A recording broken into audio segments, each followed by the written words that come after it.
आज मैं आपको 4 देवदूतों से मिला रहा हूं, 4 महामानवों से। आप सुन के आपको लगेगा कि क्या लोग हैं, फैंटास्टिक। आप सुनिए, पहला नाम है जेम्स हैरिसन, ऑस्ट्रेलिया के निवासी है। 1951 में जब वो 13 साल के थे, इनको फेफड़े की प्रॉब्लम हो गई और एक फेफड़ा निकालना पड़ा, पर एक अनजान आदमी ने उनको बहुत सारा ब्लड दिया था। तब इनके फादर को इन्होंने बोला कि मुझे भी ब्लड डोनेट करना है। तो फादर ने बोला कि भाई 18 साल तक, ऑस्ट्रेलिया में 18 साल के पहले आप डोनेट नहीं कर सकते। जब वो 18 साल के हुए 1958 में, उन्होंने सबसे पहले काम ये किया ब्लड डोनेशन का। और आप सुन के खुश हो जाएंगे कि कोई आदमी के ब्लड देने से कोई 10 आदमी या 20 आदमी बच सकते हैं। इस अकेले आदमी के कारण 24 लाख बच्चे की जान बच गई। अब आप पूछेंगे कैसे? तो जब इनका ब्लड दिया गया तब वो डॉक्टर्स देख के हैरान गए कि उनके ब्लड में से एक ब्लड का अंदर से एक रेयर टाइप का प्लाज्मा बनता था, और वो प्लाज्मा जितनी प्रेग्नेंट लेडीज होती थी उनको रिसिस डिसीजेस से बचाता था। तो उसके टीके बनाए गए, और टीके बना के कम से कम 30 लाख टीके बनाए गए और 24 लाख बच्चे बच गए। और वो खुद, उनकी बच्ची को भी लगा टीका। और आप सुन के ताज्जुब करेंगे, हिलरी क्लिंटन भी उसमें एक थी। और उन्होंने 1173 बार उन्होंने ब्लड डोनेट किया है। दुनिया में पहले व्यक्ति है जिनको man with A golden arm कहा जाता है। पूरी दुनिया में अकेला व्यक्ति है जिसने 24 लाख बच्चों को बचा लिया। ऐसे है महान जेम्स हैरिसन। दूसरे ऐसे देवदूत हैं विलियम गोल्फ, नीदरलैंड के वासी है। सेकेंड वर्ल्ड वॉर में उनको नज़रबंद कर दिया था जर्मन्स ने। इनके घर के बाहर तो बमबारी हो रही थी, पर पति पत्नी घर बैठे बैठे कुछ न कुछ आयोजन करते ही जा रहे थे, कुछ न कुछ एक्सपेरिमेंट्स करते ही जा रहे थे। और उन एक्सपेरिमेंट्स में उन्होंने दुनिया की सबसे बड़ी मशीन, डायलिसिस मशीन का आविष्कार कर दिया।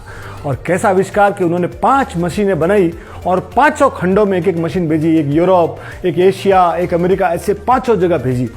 और वो ऐसी थी सर कि वो इतनी कामयाब हुई, पूरी दुनिया आज विलियम गोल्फ के कारण और डायलिसिस के कारण। और उनको जब बोला गया कि पेटेंट करानी है, तो उन्होंने बोला कि इसका पैसा लेके न तो मैं सुखी रह सकता हूँ, न मेरी आने वाली कोई औलाद सुखी रह सकती। ये मानवता को मेरी तरफ से भेंट है। आप ये सुन के ताज्जुब करेंगे कि पूरी दुनिया में आज आप कोलगेट बनाते तो कोलगेट का नाम है, जेरोक्स बनाते हैं तो जेरोक्स का नाम है, पर विलियम गोल्फ ने अपना नाम कहीं नहीं रखा। और ये जो डायलिसिस की मशीन है सर, उस एक अकेले व्यक्ति की देन है। और पूरी दुनिया आज जो सांस ले रही है तो शुक्रगुजार है तो विलियम गोल्फ का। यानी क्या फैंटास्टिक आदमी रहा होगा सर। तीसरा, पोलियो। आप सोचिए, जॉन सार्क, कैसा व्यक्ति जो पोलियो के टीका के लिए अपनी जान लगा दी। 1955 में उन्होंने पोलियो का आविष्कार किया। आप सुन के ताज्जुब करेंगे, अमेरिकन प्रेसिडेंट रूजवेल्ट भी पोलियो से ग्रस्त थे, तो उन्होंने ज़बरदस्त सहयोग दिया टीका लगाने में। जब 1955 में ये पोलियो का आविष्कार, टीके का आविष्कार हुआ, तो पूरी दुनिया में खुशी की लहर दौड़ पड़ी। उस समय तक खाली अमेरिका में 45,000 बच्चे और पूरी दुनिया में 5 लाख लोग हर साल पोलियो से ग्रस्त हो रहे थे। और इनके एक टीके ने, जिस दिन इनका आविष्कार हुआ उस दिन अमेरिका में छुट्टी रखी गई थी और दुनिया भर के अवार्ड्स जॉन सार्क को दिया गया। उनको जब बोला गया कि इसकी आपको पेटेंट करनी है, तो इन्होंने बोला सूर्य का पेटेंट नहीं हो सकता।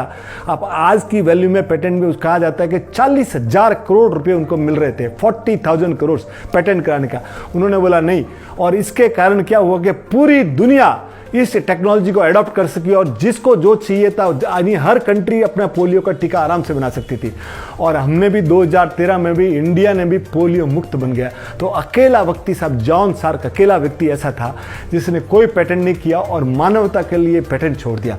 तो जिंदगी सर ऐसे बढ़िया लोगों से बनी हुई है।